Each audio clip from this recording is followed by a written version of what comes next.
நகரத்துல முதன்மையான நகரம் இந்த காசிங்கிற நகரம் தான். காசி நகரத்தை தான் என் அப்பன் விஸ்வநாத சுவாமி எழுந்திருக்கிறார்.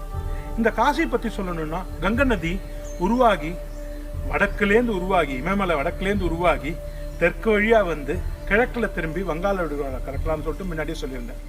ஆனால் இந்த ஒரு காசி நகரத்துக்குரிய இடைவெளியில் மட்டும் கங்கை வந்து திரும்பவும் தெற்குலேருந்து வடக்கு நோக்கி போகிறான்.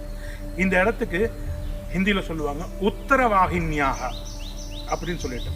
காசியில் 64 கட்டங்கள் இருக்கு. கட்டங்கள்னா படித்துறைகள்.